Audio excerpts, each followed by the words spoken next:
Winning cures everything. Now for your hosts, Gary and Chris.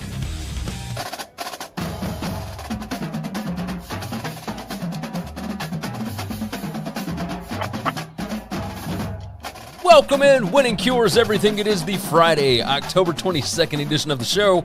I'm Gary. I'm Chris.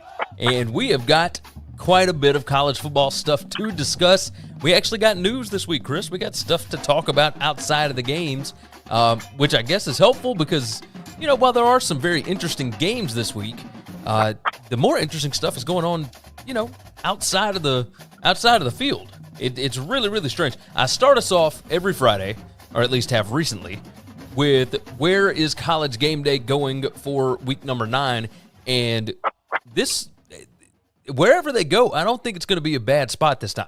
Like I don't think we're going to be complaining about going to Athens for the second time in 3 weeks. So let me give you the options here, and I'm going to see where you think they would most likely go. All right. First one, Michigan at Michigan State. Now they have not been to East Lansing in forever. This would require Michigan to beat Northwestern this weekend, but it looks to be a battle of undefeated teams. That seems like the most likely. That seemed like it to you? Yes, that is the only choice I've got right now. That's kind of what I was thinking. It may not be like the most viewership of the day, but I think that one's going to be the Fox noon kick. Well, that's the problem. Is do you think we're going to get it because they've yet to go to a game that wasn't on their network? Well, no, they did go to, what was it, Notre Dame, Wisconsin, which was a Fox noon kick. So there's spots in East Lansing for them to do the big noon kick or whatever it is for Fox and ESPN's Game Day. I'm not worried about that. ESPN's just gone to some bullshit games and bullshit places because they're trying to avoid going to Fox places. Yeah, that's the only thing that might scare me. That's been pretty clear, right? Yeah. It seems like that is the logical choice, is to go there. But let's take a look at some of these other ones. These are all games that ESPN actually has the rights to. Ole Miss at Auburn is going to be the 6 p.m. ESPN game. That's two ranked teams. If both of them win this weekend, it should be, well, I don't even think Auburn plays this weekend, but Auburn, you know, top 20 team. They hadn't been to the Plains in a while. You know, this could be an interesting one for them to actually highlight Lane Kiffin and the job that Brian Harsin is doing on the Plains. So possibly that one. I've got two other ones. SMU at Houston. If SMU can stay undefeated, which we're recording this before SMU plays against Tulane, but I would imagine they'll get that done. And Houston, I don't even remember who they play this week, but it's not something that's even worth monitoring at this point. Both of those teams playing insanely well. Both will likely be in the top 25, possibly next week. Houston was just on the outside looking in. So you could have a top 25 matchup in the AAC, but I doubt that they do that one just because of the other big-time matchups. The ABC game next week is Penn State at Ohio State. Now, yes, you can justify going to Columbus because they love going to Columbus. But is there a way to sell that over Michigan State as being a bigger game because it is two higher-ranked teams? Yeah, I mean, that wouldn't surprise me if they choose that just because they don't care that they've already been to Columbus. And both those teams are bigger, I think, more fan bases right now. And would, you know, they're going to get a bigger number that way. But I don't think that's the right decision. I don't think so either.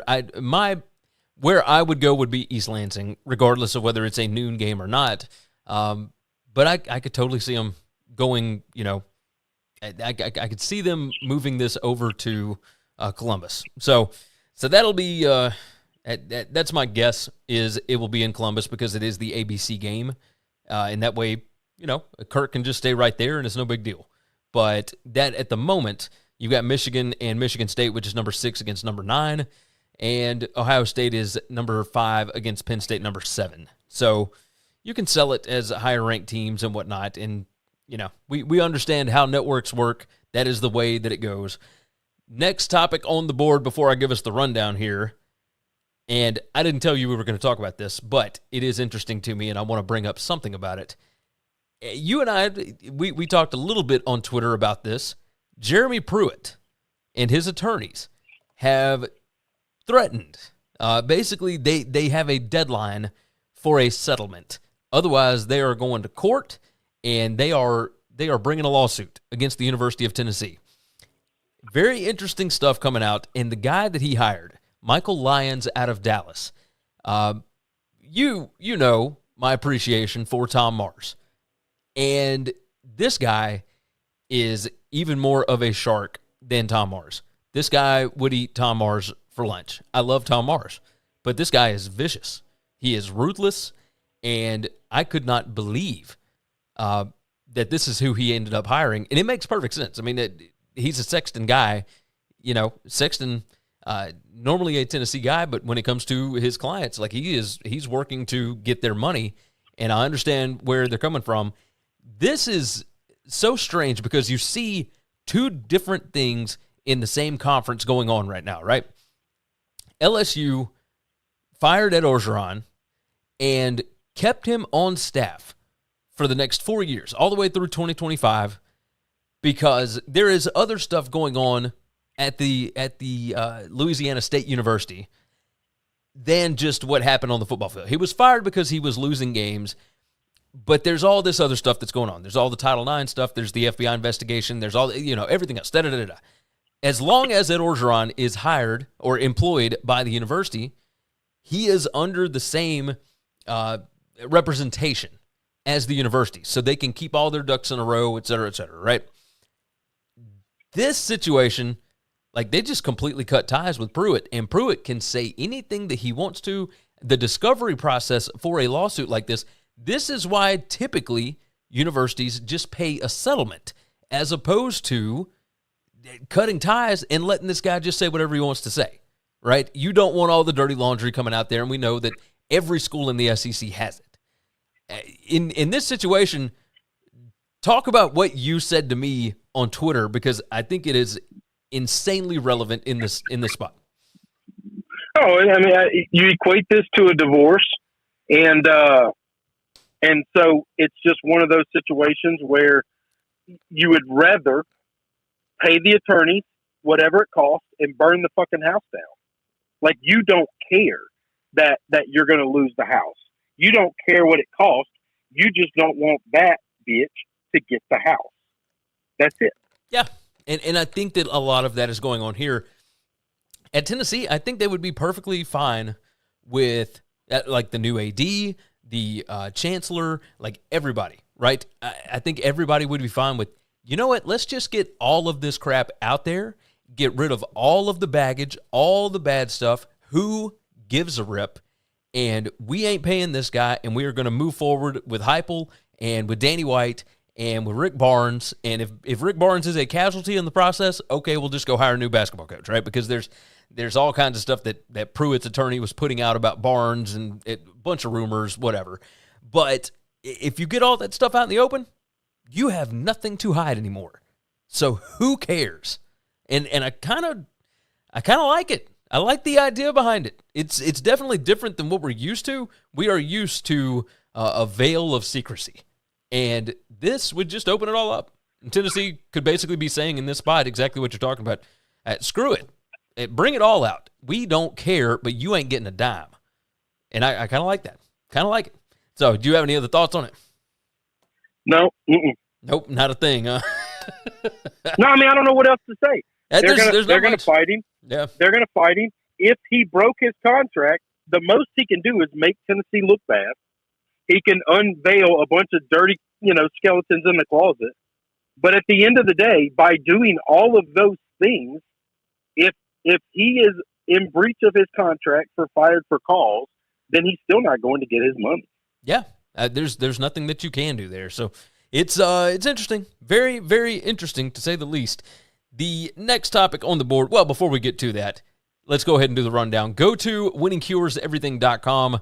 That would certainly be a help to us. It tells you exactly what you need to know about us, where to subscribe, where to follow on social media, etc., the podcast, the videos, all that good stuff. So go ahead and check that out over at winningcureseverything.com. If you have not already, please subscribe to the YouTube page. Please subscribe to the podcast and leave a nice 5-star review over on Apple Podcast.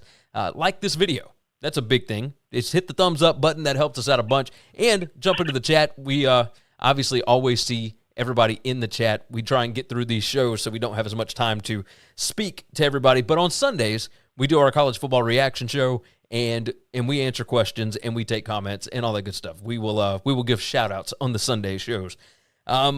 Next topic. No. I forgot. The show is brought to you by BetUS, where the game begins. They are America's premier top sportsbook. So go ahead and check them out over at BetUS.com. Use the promo code NCAAF2021. You get a 125% deposit bonus up to $2,500, and it is sportsbook exclusive. There's a link in the description. I tell you every week, it is the best deal out there. You're not going to find anything better than that. Go and sign up at BetUS, where the game begins. Now, Chris hosts an SBR show, the college football show. Chris, is that back on for Saturday? Yes, sir. I'll be live Saturday morning, good, 9 a.m. Central.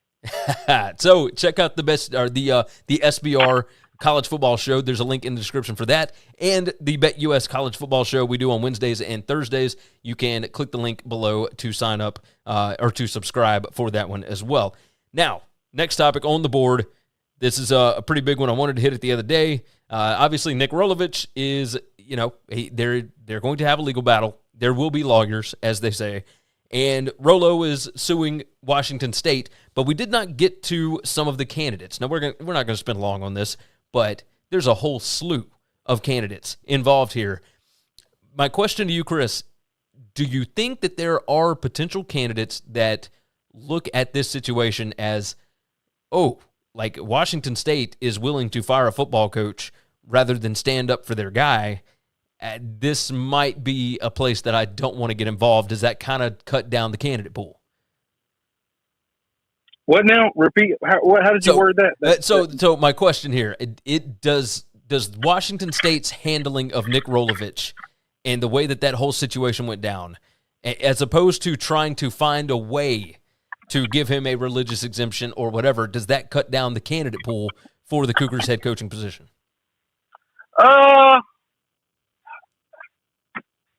I would say yeah, but honestly, I don't think so. I think anybody who's a G5 coach at a smaller – now, they're not going to pull a big G5, okay? Like, you're not going to go get a coach that's making, $1.8 to $2 million to come work for your three, Yeah. and move into Pullman. So you're going to have to change somebody's life. Like, basically, when Rolovich took that job, it doubled his salary. That was a big deal, Yeah. But any of these G5 coaches making, $1 million, 800,000, something like that, they would all come for the three. So they just figure out a way to get around all that and justify it to themselves because it's life-changing money. Yeah, I'm kind of with you. I think everybody that's on this list, it might make sense. I'll go on and read off some of these right quick. Jay Norvell at Nevada, I think, is gettable for them. I think he has stated he wants to be at a G5 or a P5 school. He wants to prove his comeuppance. He wants to show that he can be a coach in a league like that, and I think that would be a good grab for him. I agree. Kalen DeBoer from Fresno State is another one. I think he'd be an insanely great hire. See, here's the problem. If I'm Kalen, I don't know that I leave Fresno for Pullman. I don't know that I do either. I think because I was thinking the same ones. thing about Brady Hoke, which I think they want to go with an offensive guy anyway. It doesn't matter. But I wouldn't leave San Diego State for him. I think the Mountain West right now is not a whole lot different than the Pac-12, and you're at probably the school that spends the least amount of money on football, other than maybe Arizona in the Pac-12. Yeah, the least amount of resources, et cetera. Caitlin, I think, can get a bigger job. Troy Calhoun from Air Force was brought up. I don't know that they can get that done. I don't know why. I don't know why Troy would leave what he's doing at Air Force for that job. But maybe I'm different. I mean, you got a different feel on that one. No. I mean, but like I said, these are all Mountain West guys. Jeez, I know you and I are the minority here. Okay, I hate the concept of the quote unquote Power Five Because I think some of these G5 conferences are better than Power 5 conferences. And this year it's proving out that, man, a lot of these schools in the Mountain West are better than the Pac-12. They just are. Yeah, no, you're not wrong about that. Jim McElwain was brought up. Would he want to get back into the P5 waters? If he wants to go to the P5 world, that I could see that. I could see a coach that went P5 at a big school and did not do well at all. I could see him trying to go back up, place where there's not a lot of standards of winning. The pressures aren't going to be on him so bad, and I could absolutely see that.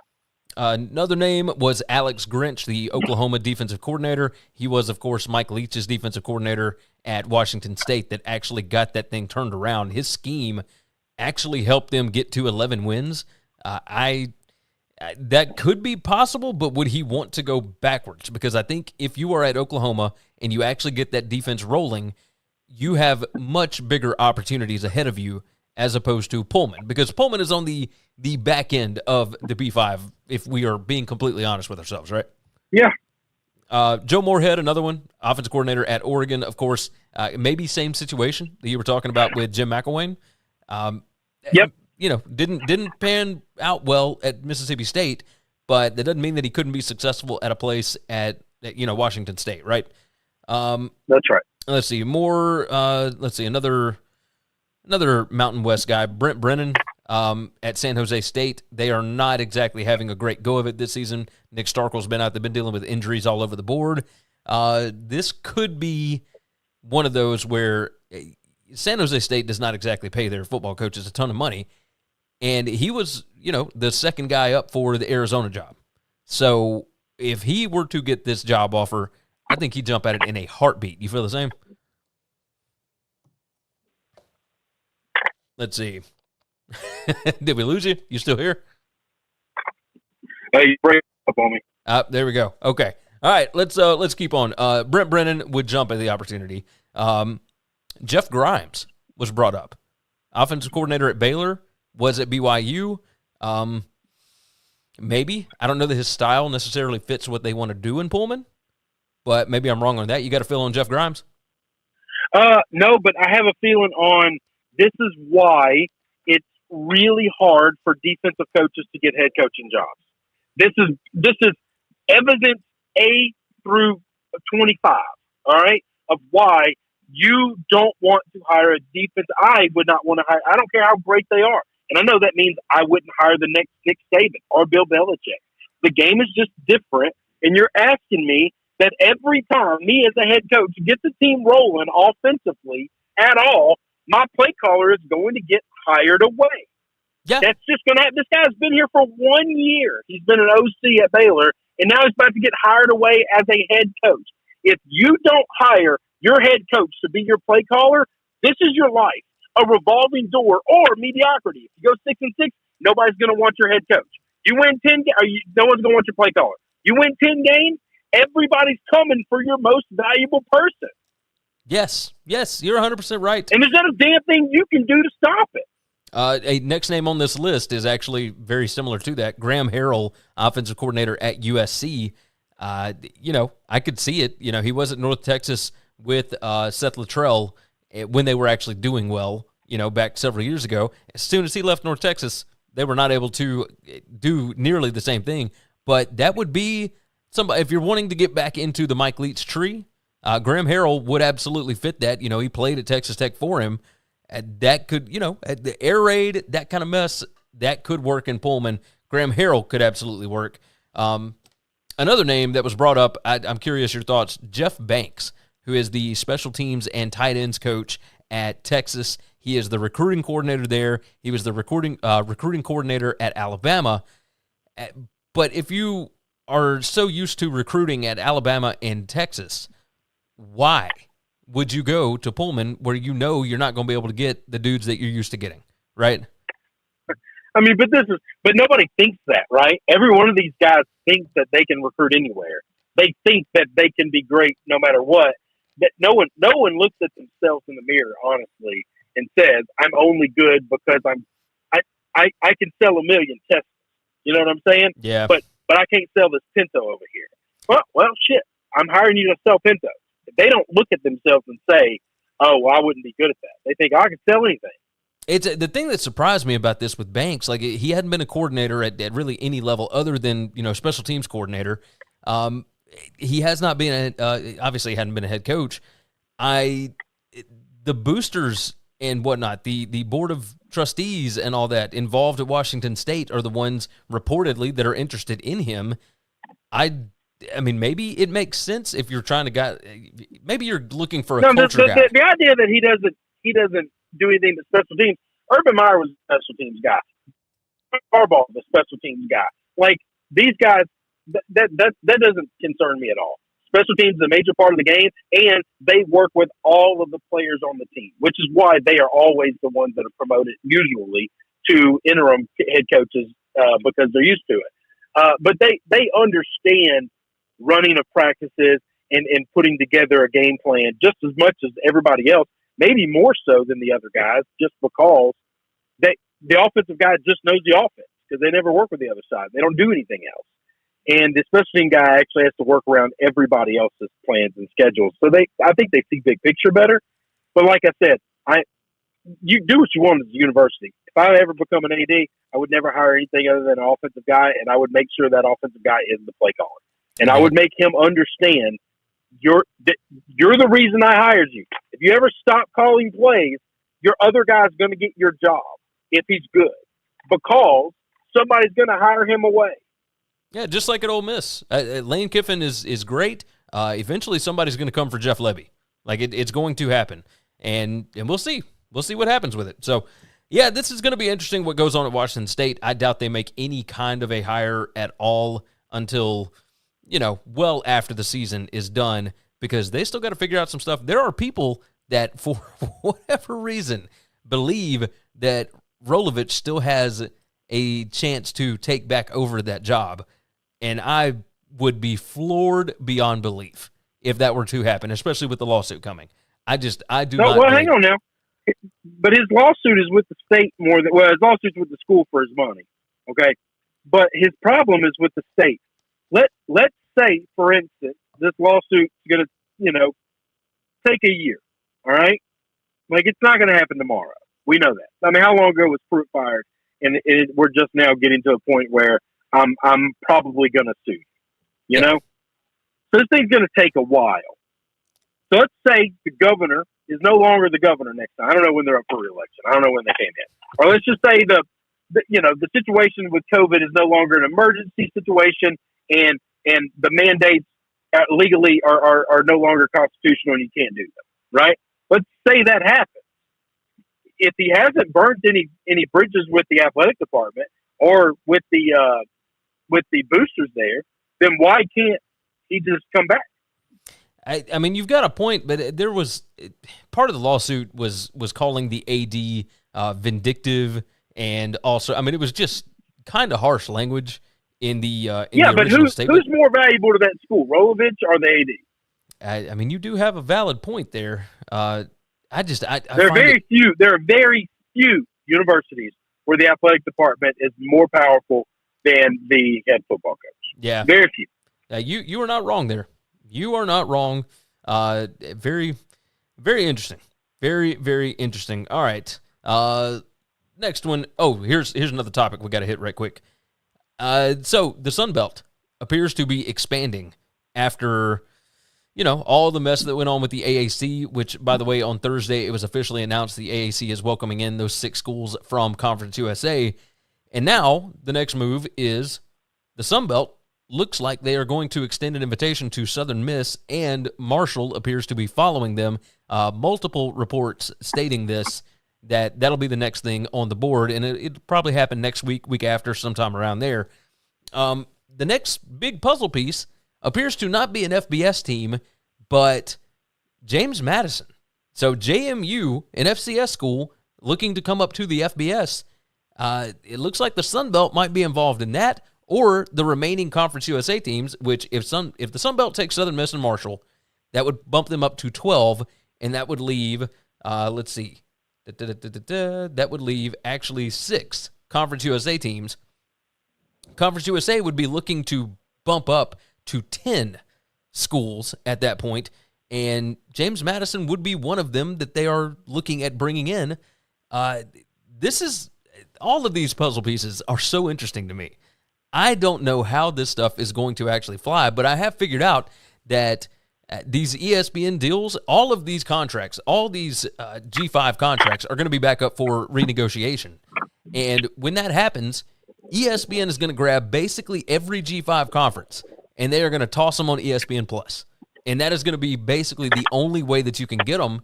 So basically, anybody that is a fan of a G5 school is going to have to pay the $5.99 or $6.99 or whatever it is to ESPN for ESPN Plus in order to watch their teams. And that is not shocking to me, but as far as business goes, maybe a really, really good idea. You kind of feel the same? Well, yeah, it doesn't bother me because here's the thing. Here's the trade-off that you're going to get. If your team is exciting and your team is good and they're having a special season, you're not going to have to pay that. You're going to get prime time football on Wednesdays and Thursdays and Fridays. Yes. And so that's what's going to happen. And if you told me that you're, MTSU and everybody has to stream all your games, but the 1 year that you're special, you get 3 primetime ESPN games on a weeknight where you have television basically to yourself. That would be you can't buy that kind of publicity. Yeah. You just can't. That's the best deal in town. Also, Pete Thamel reporting out that we kept talking about the American TV deal is going to get cut in half basically with losing those teams. Reportedly, no, it's not changing at all. ESPN's going to stand by what they've got, and they think that they're just as valuable, and they want the product. Yeah, no, I did see that. So Very if surprising. that's the case, now these teams going to the American are absolutely getting a huge payday because they're going from like $3 million a year TV deals to like $7 million. Well, that's a big deal. So here's the difference. The ones that are just now being brought in from Conference USA are only going to get half the money.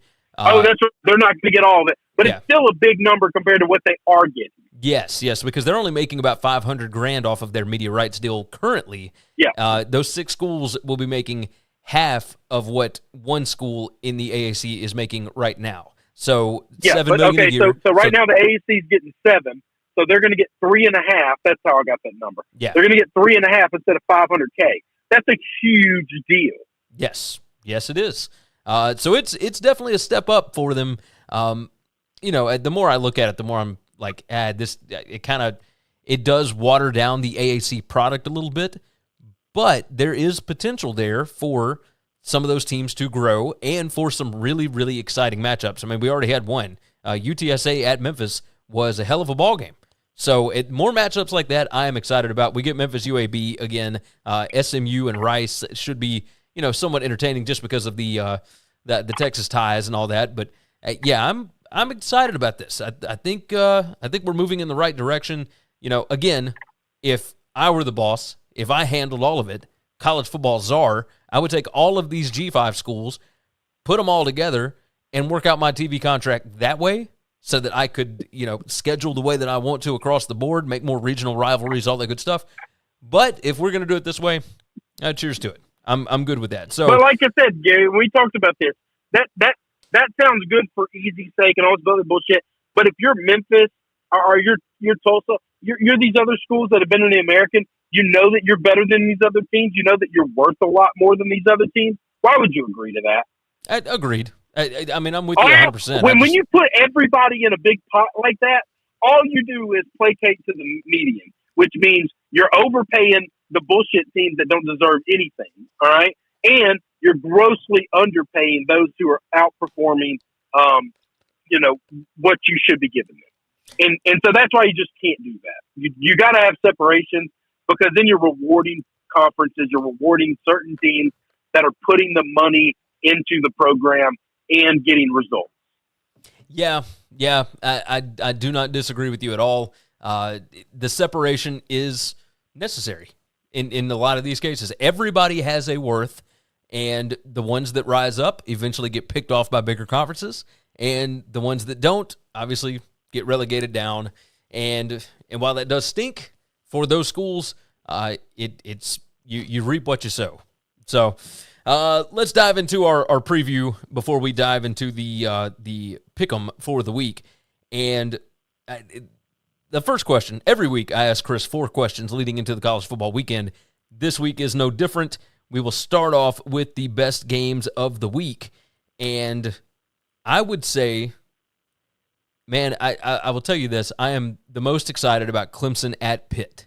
I want to see if Pitt can do it against a good team. I think to me, that is the best game of the weekend. I've got other options, but that's the one that I'm going to be focused on. How about you? I completely agree. With that. I'm kind of shocked that Gameday didn't choose to go here. Now, I know that Clemson is not a great pool right now, but how on earth is anybody excited to watch Oregon football? Okay? You got me. And when was the last time Gameday ever went to Pitt? It has been probably 2010 when they were fighting for like the Big East title, maybe. Like maybe that was it. That's my argument. Is you got a chance to go to one of the big boys. I know they're not good right now, but they still have one of the biggest fan bases in the country. And anyway, but I think that's going to be an outstanding game. I think it has potential to be a really good football game. I guess maybe we can bring up, Oregon, UCLA. That's one of the ones that I had written down because I do think that they hadn't been to Los Angeles in a long time either, right? UCLA has not been relevant in a very, very long time. So I don't know. I guess you just had to try and figure out which one am I going to get to quicker. Like if Pitt does win this game, you will probably be at Pitt at some point this season, I think. But this may be your only shot to get out to UCLA. And, if that's the case. Yeah, but who cares if you don't go to UCLA all year? Why would that matter? They haven't been impressive in 3 weeks either. No, they really haven't. Like they've got one impressive win on the whole season against LSU, and that team's terrible. And they got 2 losses. So they so got stomped by Arizona State. So why does it matter if State? you don't go to UCLA? It really doesn't.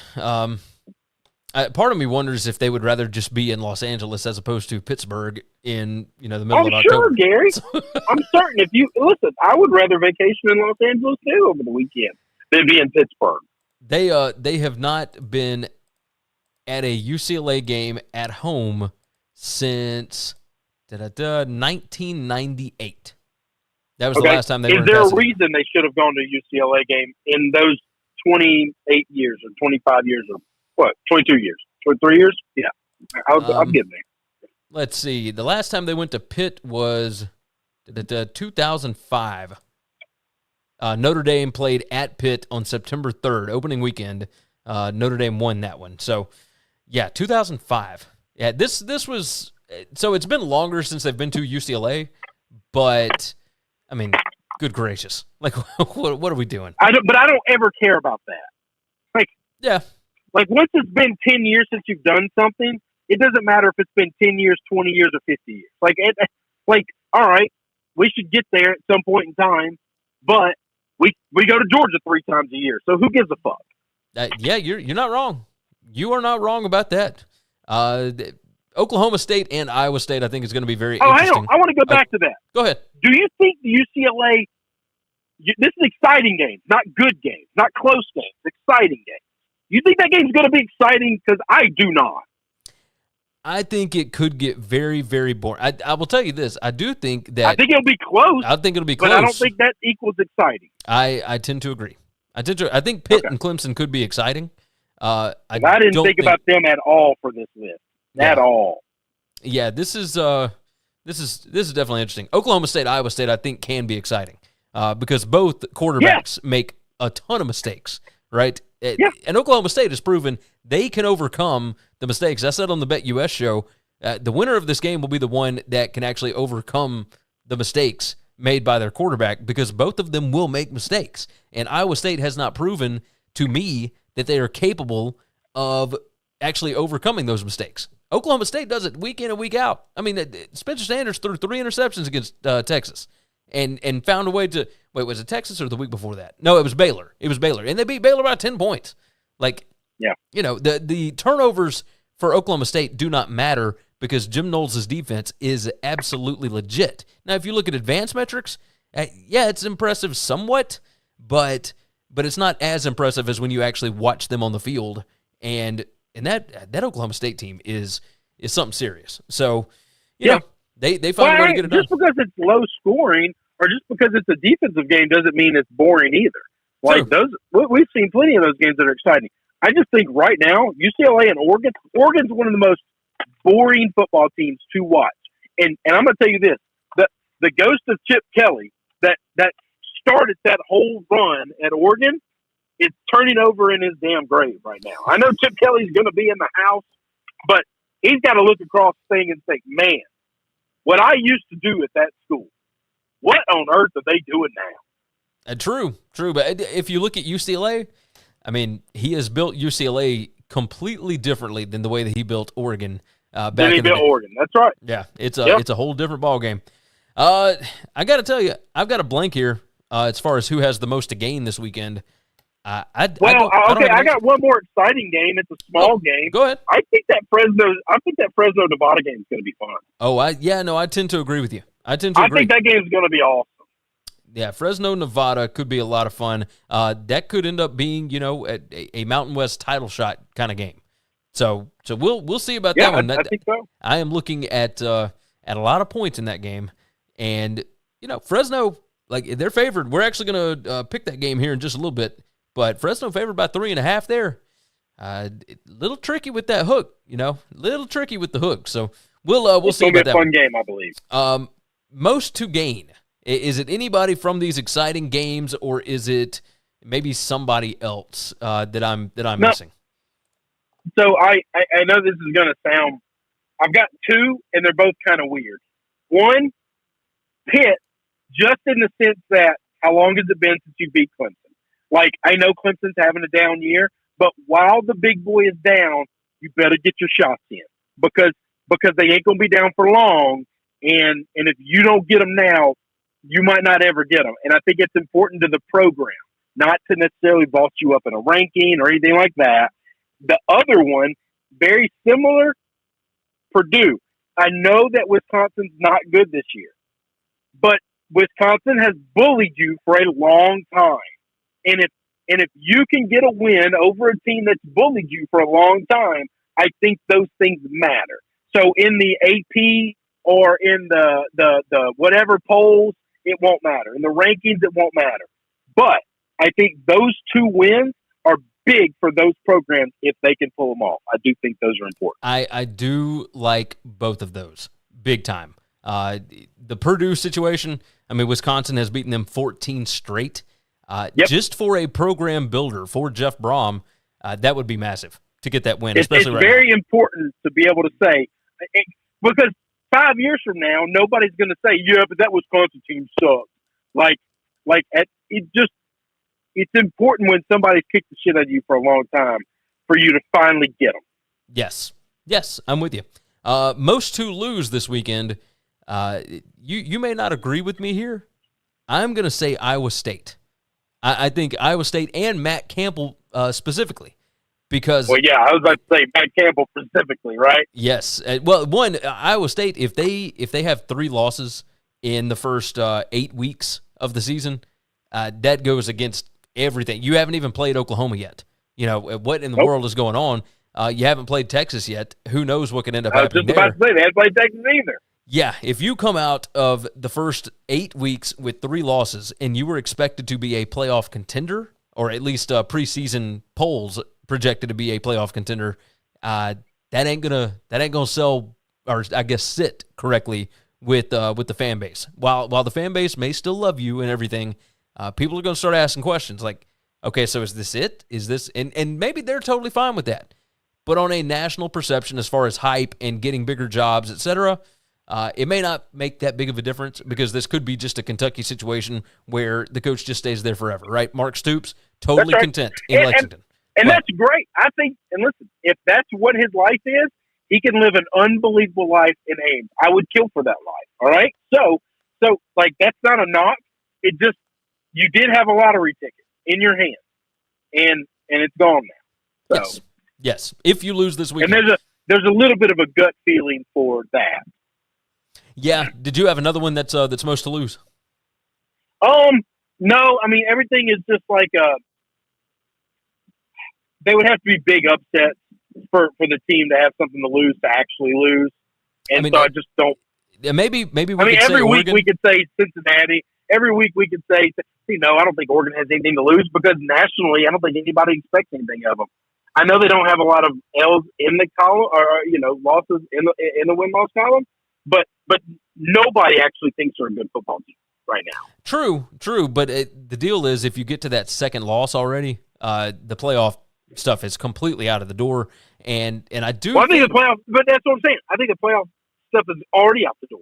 Like if they won out right now, and even won out impressively, I think everybody says it doesn't matter. This team's not very good. We're not letting them in.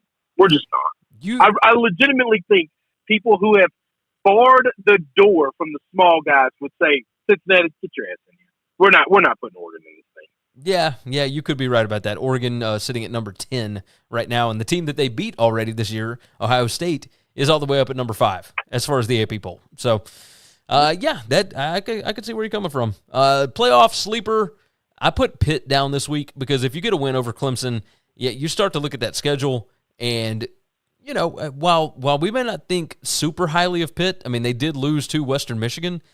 They have turned a corner. This offense is legit. Kenny Pickett is he's putting up Heisman type numbers. I mean, just at 21 touchdowns, 2 interceptions. He's about as legit as you can get, and I'm just shocked at this Pittsburgh team and what Pat Narduzzi has built here. They could certainly find themselves on a bit of a playoff run. I mean, they have killed teams since that Western Michigan loss. They have been smoking everybody by at least 3 touchdowns, and in most cases more. But if you beat Clemson at home, you got Miami, at Duke, North Carolina, Virginia, and Syracuse. And there's nobody on that schedule that super scares me right now. So, you get through this. And at this point, I don't know that Pitt would even have to play Clemson in the ACC title game. I mean, they would be in the Coastal, but that would be interesting. So you got another playoff sleeper? No, but I also don't think it's Pitt either. Nobody's coming out of that conference. They're just not. I mean, you are probably right. But if anybody were going to, they would at least have the option or the possibility, right? Wake is still sitting there undefeated. But I'll tell you right now, I would take Pitt over Wake today. Like today, tomorrow. Well, yeah, but would you take Pitt? Would you take Pitt over NC State right now? I think that one would be a little closer. I would not. I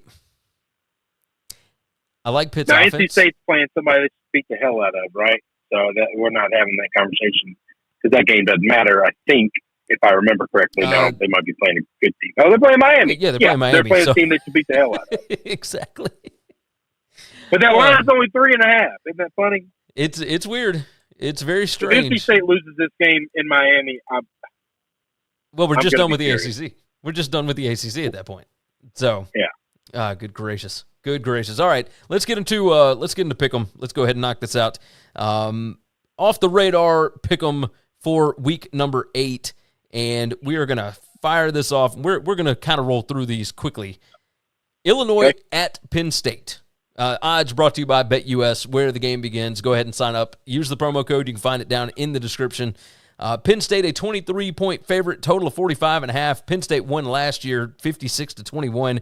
They have won and covered 3 straight in this matchup. Illinois, all the stuff that came out with Brett Bielema and him talking about his players, and there's nobody on the 2 deep on offensive line that has provided anything to this team, which was really entertaining to listen to, but also can lose you a locker room very quickly. They have been playing hard for him. They're not very good, and we all know that, but he said it out loud when most coaches would not. And part of that is why we like Brett, and it's also part of the reason why he just now got back into college football, I think. No. I think you can say that if you've got a relationship with those teams, and I think you can't say it to the media if you've never told it to them. That's it. Yeah, I can believe like that. if y'all have talked about this, it's not a secret, okay?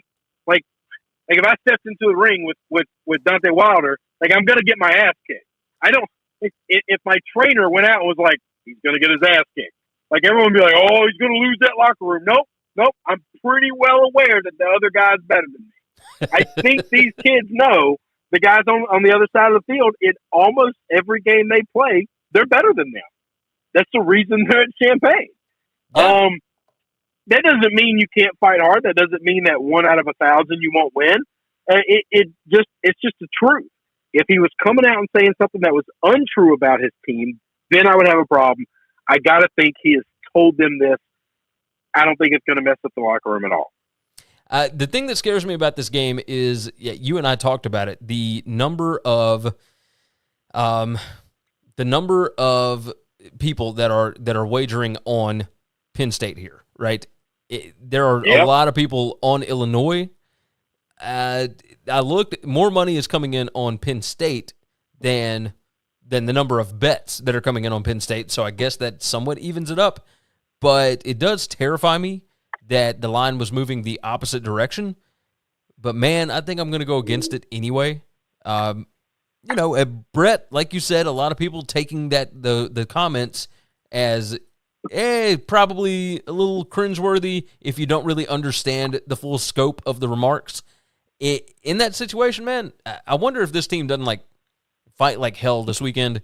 And with Sean Clifford out, I cannot trust that Penn State offense. I Penn State's going to score on defense and special teams, but that may I don't be know that they're going to move the football much, man, because this offense looks bad without Sean. I will take Illinois plus 23, and not try and trick myself here, because I do not trust that Penn State offense without Clifford in there. So I'm rolling with the Illini plus 23 here. What about you? Yeah, it's too many points. I'm 100% with you. It's too many points. I don't like it. No, I'm going to go Penn State. I know it's against everything I got. I'm just, too many people are on Illinois. There's just too many people there. I gotta play the odds. Okay, I can get down with it. Which, by I the don't way, like that. That also might be my next head coach. I don't think that's going to happen. By the way, probably not. Probably not. I think it's now a 2-horse race. Who are the horses? I think it's Lane or it's Mel. Okay, I can get down with this. I think Woodward's going to fight like hell to try to get his guy, and if he can't get his guy, I think he's going to be very happy with Mel. But I think that's it. That would make sense. By the way, Chris went 7-5 against the spread last week in our pick'em, and I went 4-8. So Chris knocked out. Yeah, finally got above water. You certainly did. On the season, Chris 30-42. I am 35-37, and that number is getting closer and closer every single week. It feels like. Northwestern at Michigan, another 12 p.m. Eastern time kick, and our line here: Michigan minus 23.5, total of 51. And, brother, I look at all of these stats and whatnot, and this looks like it should be – my line on it was 20, Michigan minus 20. So I can't figure out for the life of me why this line would continue going up, especially when there are so many bets coming in on Northwestern. There is a real possibility that Michigan just absolutely beats the dog piss out of Northwestern this weekend. This could be very similar to the Nebraska game, right, where Nebraska beat Northwestern 56-7. Nebraska and Michigan built very similarly. So I'm going to roll with Michigan minus 23.5 here. Northwestern feeling better about themselves after a win over Rutgers last week, but Michigan's a different beast, and I will take the Wolverines here. Michigan is absolutely a different beast, and I love the Wolverines. Love them. I think this Northwestern team's really bad. I think so too. I like watching Rutgers. I don't think they're good. I think they're interesting.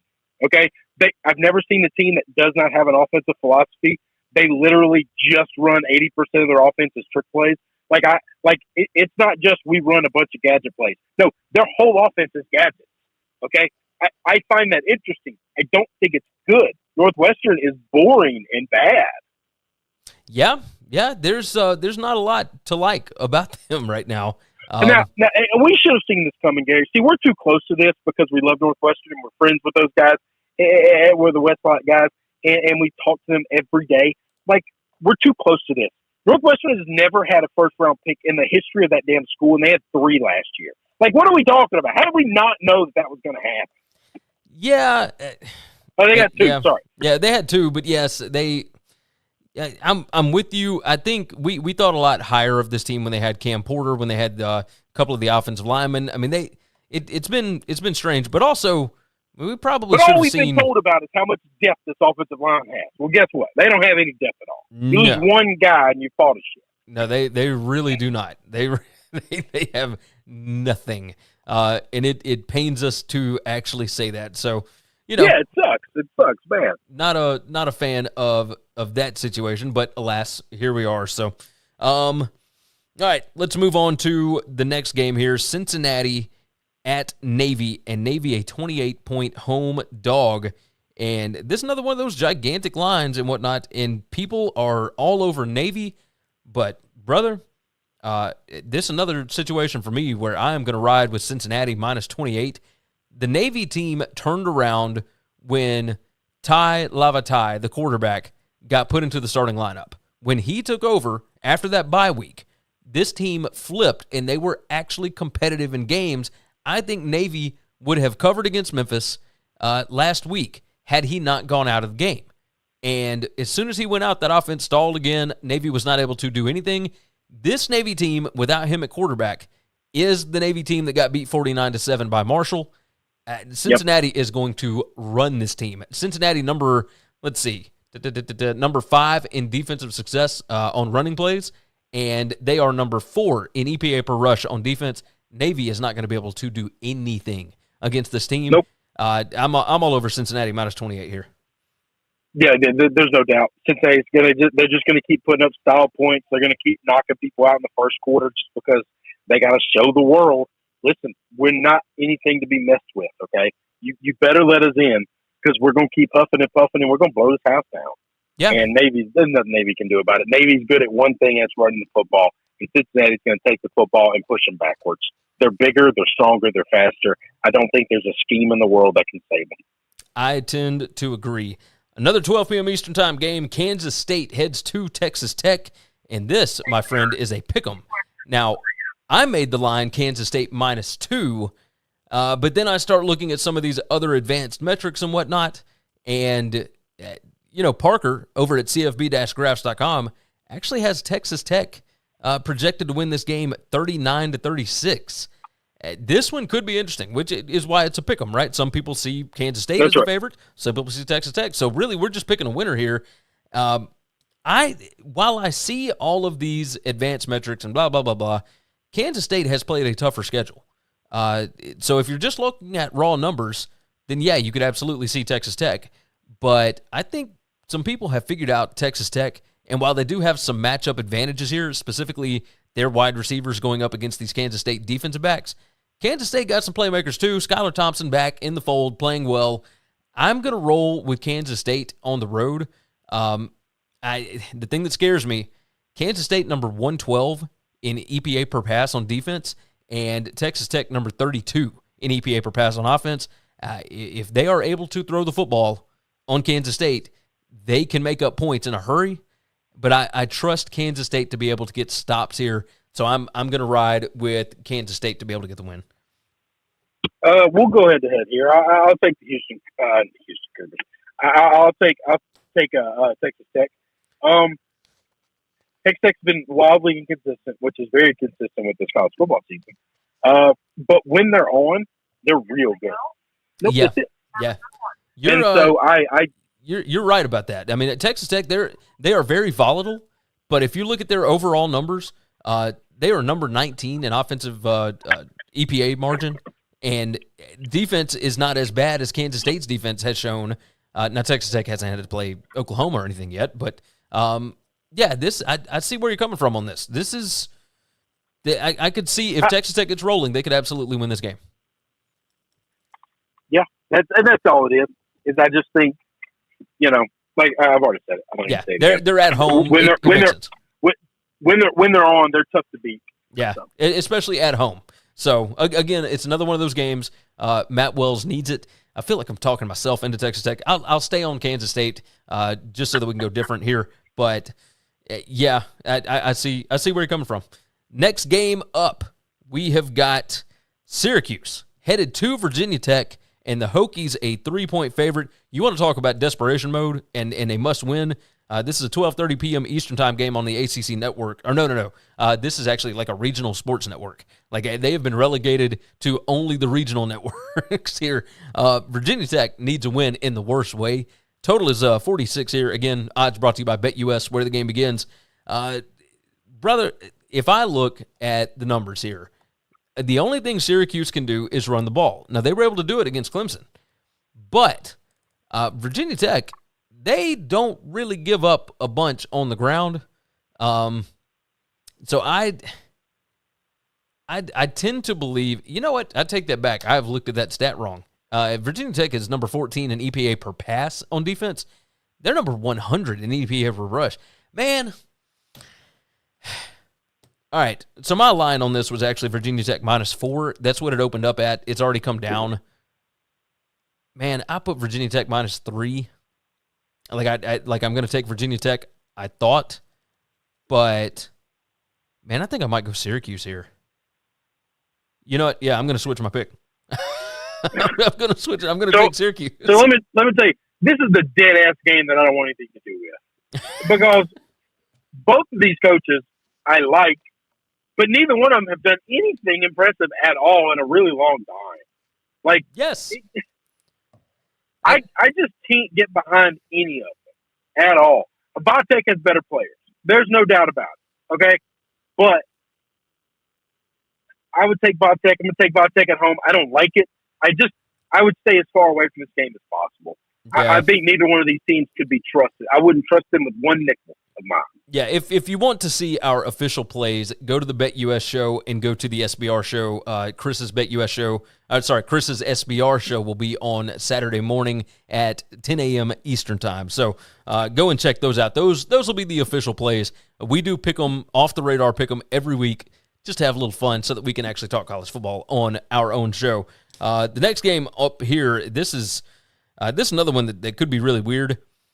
And that would be a 3 p.m. Eastern time game, Wisconsin at Purdue. Purdue, a 3.5-point dog, total of 40.5. Wisconsin has won 14 straight in this matchup. Purdue, -2 in turnovers. Wisconsin, -11 in turnovers. Just ridiculous. This is interesting. Purdue, overall, like if you're looking at net points per drive overall, Purdue is number 31, Wisconsin number 60, because Wisconsin's offense is awful. They are in the bottom 30. They are number 105 on offense, but they're number 14 on defense. On the other side, Purdue can make some things happen on offense. They're not great, but they're number 64 in net points per drive on offense. They're number 11. They actually have a better efficiency defense than Wisconsin does, which kind of surprised me. But when you see what George Karlaftis was able to do against Iowa last week and that defense, it makes sense. It absolutely makes sense. 3.5 is just too much here. I'm going to take Purdue plus 3.5. The world seems to be on Wisconsin this week for some reason. It's like 75% of the bets on Wisconsin, and I don't get it. Other than the fact that the trends all say take Wisconsin, this is a different team. So what are your thoughts? Yeah, I mean, I think this is a wrong team favored. I know it sounds weird to say when you look at the uniforms, but if we took all these guys' uniforms off and we just measured them and graded them for what we've seen them do this year and not what their granddads did 10 years ago, like, then we would absolutely have Purdue be favored. We would. Yeah, we absolutely would. It does not make sense to me, but alas, here we are. 3:30 p.m. Eastern time. This is another weird one. BYU heads to the Palouse against Washington State. Washington State, a 4.5-point underdog right now. Of course, we talked about Nick Rolovich. They are missing 5 coaches overall, 4 assistants, and 1 head coach, of course. Total of 56.5. Another one that I'm going to stay away from because what's the line you got? 4.5 right now. Okay. So if you look at the advanced metrics, Washington State should actually be favored in this game. They're on a 3-game winning streak. You got to figure out what the motivation for the team is, right? Are they pumped about this? They're going to go out and win one for Rolo? Win one for Dickert, the new interim head coach, or does this team just kind of fall apart when they don't have their position coaches and their offensive coordinator calling the plays and all that good stuff? The only way that I can go here is BYU minus 4.5. I think BYU needs to get up off the mat. This is the perfect spot to do it against a team that is in disarray. So I'll take the Cougars minus 4.5 here. You're staying away from this game. I am going all in on this game. I think BYU beats the hell out of them. I think BYU is far better football team. Far better. I think this team at Wazoo, Washington State, was all scheme. All scheme. Okay? That everything we know about Rolovich and that style of offense and everything else, it's all coaching and game planning and scheming. None of these guys are highly talented. None of these guys are the best in the country at anything that they do.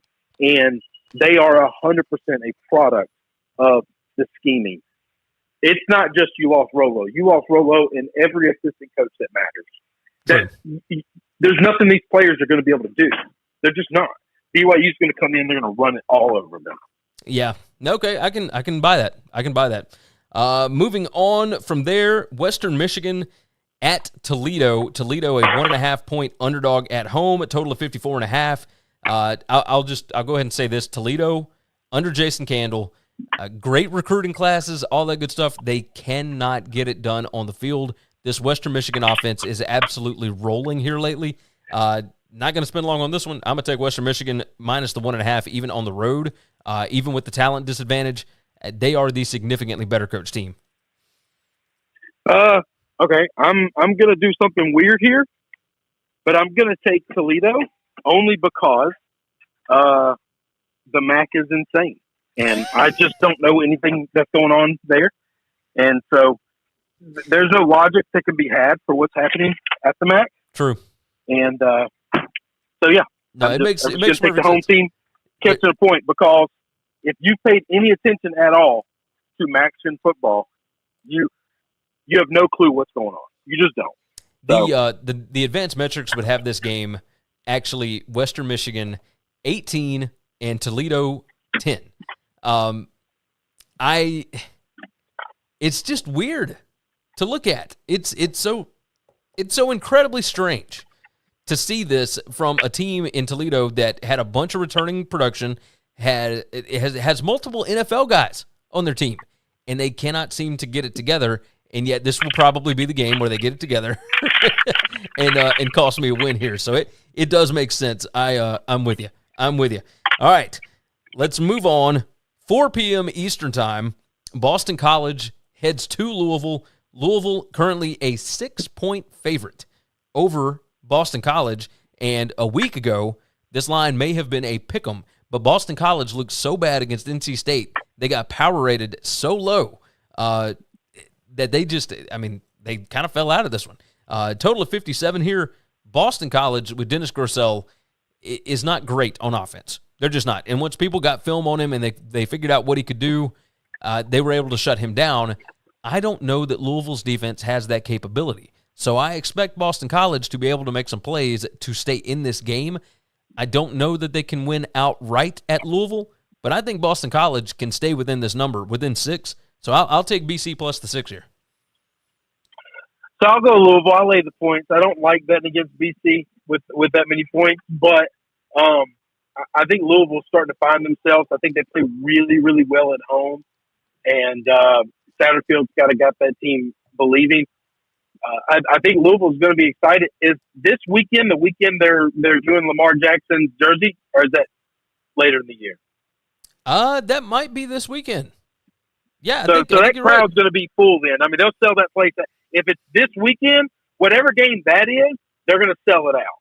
So that's an extra couple thousand people in the stands that are going to be, excited and crazy and wild for the game.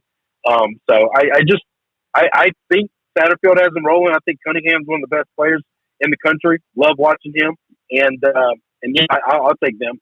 You know what? I bet it's not this weekend because the Ravens have a home game against the Bengals. Then there's no chances this weekend if the Ravens play on Saturday. I bet it's a bye week whenever the Ravens have the bye week. Yeah. But either way, that's right. Louisville fans are bought a little bit back into this season because they have been playing well as of late. So, but that's not going to account for a sellout, though. No, definitely not. But it could mean a cover for you.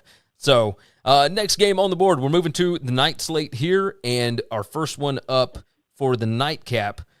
Which weird schedule this week. All of the games are done. Like the last game kicks off at 7:30 Eastern time. There's the Hawaii game, but either way, Nevada at Fresno State, 7 p.m. Eastern time. Fresno, a 3.5-point favorite. We already talked about it a little bit in the preview. Total of 63.5. Remind everybody again, BetUS, where the game begins. They provide the lines every week. So go ahead and sign up for them. There's a link in the description. You can use that promo code, get a 125% deposit bonus. Nevada is a 3.5-point dog here, and my numbers actually had Nevada as a 1-point favorite. When you dive into it a little more, Fresno, like Jake Haener and Carson Strong are basically the exact same person. Like the numbers are almost identical. It's really crazy to look at. The thing that worries me is Fresno has a better defense than Nevada does, right?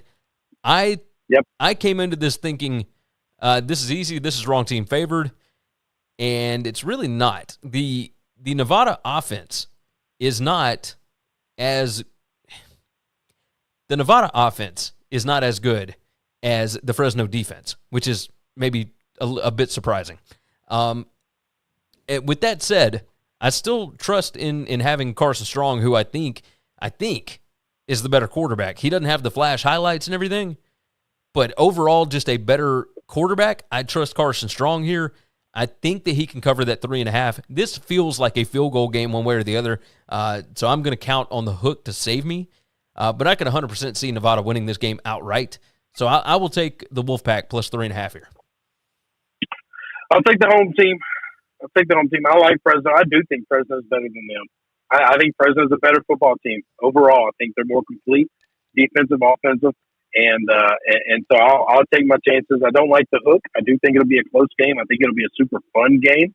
I'm excited about it, and give me the Bulldogs. Yeah, I can see it. All right, we got two more. 7 p.m. Eastern time. UTSA going on the road where we say weird things happen all the time, and that would be at Louisiana Tech. Ruston, Louisiana. Strange things happen on Saturday nights in Ruston. And Louisiana Tech, a 7-point home dog here, total of 59.5. And this is another one of those situations where while some teams may end up running into problems with Louisiana Tech in Ruston, we saw it with SMU. We have seen it with a bunch of other teams throughout this season. I tend to trust a team that does not rely on anything gimmicky or anything like that. UTSA is just a strong-ass football team, and they've got all of the hype about going to the American Athletic Conference this week. They are going to be pumped to go out and get a win and continue that winning streak. They finally got ranked in the top 25. I think the momentum will continue with UTSA, with Sincere McCormick, all that, at just basic number overall. EPA per play margin, UTSA number 16 in the country, and Louisiana Tech number 97. The more consistent team is UTSA. I'm going to take them to cover the 7. My line on it was actually 9. I think there's value here with it being only a touchdown. So all of that's right. I actually think there's a little bit of snake bite going on when you get teams that have never been ranked in the top 25 or something like that, and they get ranked. That I don't know that this is historical data on this, but I think that following week they don't play great. And maybe I'm wrong on that. Maybe I just made that up. Maybe I just think that's a thing, and it's all fictional. But give me La Tech and the point, and just hope that it's a close game. I'm with you. I can see where you're coming from. It all makes perfect logical sense. Last game on the board before we go ahead and climb out of here. We have got 7:30 p.m. Eastern time, NC State, a 3.5-point favorite on the road at Miami, total of 53. Miami, of course, went through all kinds of different mess leading up to last week. Derek King out for the year. They got multiple guys out for the year. They are kind of moving into their youth movement. Manny Diaz looked madder than hell when they lost to North Carolina last week. That was one of the most cringeworthy moments I've ever seen, with Mac Brown laughing and whatnot, and Manny just being completely pissed, and Mac wouldn't let go of his arm. It was really strange. But Miami's a mad football team. Maybe they're tired of being embarrassed. I don't know. But I will tell you this. To this point, NC State, maybe outside of Alabama, this will be the best defense that Miami has played. And I think it shows up on the box score. I think NC State covers this 3.5. I don't trust Miami as far as I could throw them. So I will certainly take NC State to cover the 3.5 here. Okay, we agree on that. Before we get there, I don't have anything else to say on the game. We agree. I like NC State. I think they're awesome. Do you think NC State's defense is better than Michigan State's defense? I just got to ask that question. I think maybe they are. Maybe all the analytics say that, and I think they're comparable. I think they're in the same conversation. I don't know that I would have definitively said that, but I don't know the data. I don't know the analytics, so I don't know. I think right now, yes, they are. Absolutely. Because I will say this. I think NC State at the beginning of the season was really good on defense, and then they lost two of their best defenders, and they have, over the last few weeks, found a way to be even better on defense. So I'm all in on this. I mean, they are okay. Really, really good. Well, I've been saying I think they're the best team in the conference. So. Yeah. Now they're number 9 in defensive success rate allowed. Like it's pretty insane. Like their offense is not, as far as numbers go, offense not great, but I do trust Tim Beck and Devin Leary to be able to put up points here. So I do think that NC State is currently a better defense than what they faced in Michigan State.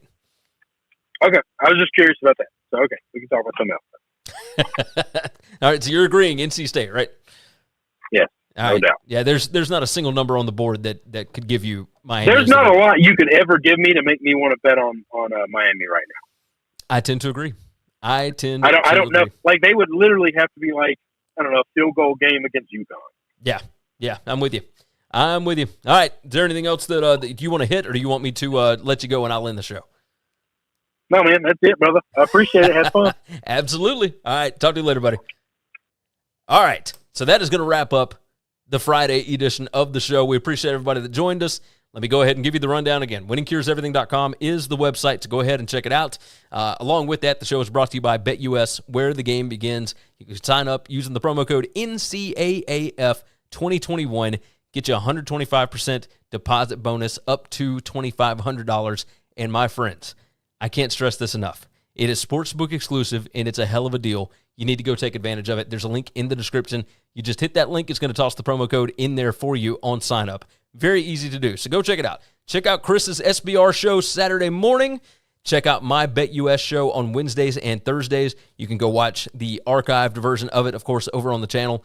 But subscribe to both. Make sure that you can join us live because we have one hell of a time doing it. We certainly appreciate everybody that has been here with us today, of course.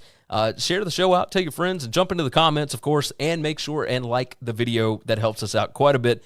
We are ever so closer to our goal of 5,000 subscribers by the end of football season. We're almost to 4,700. So if you can do us a favor, make sure you are subscribed if you're watching this and you're not already.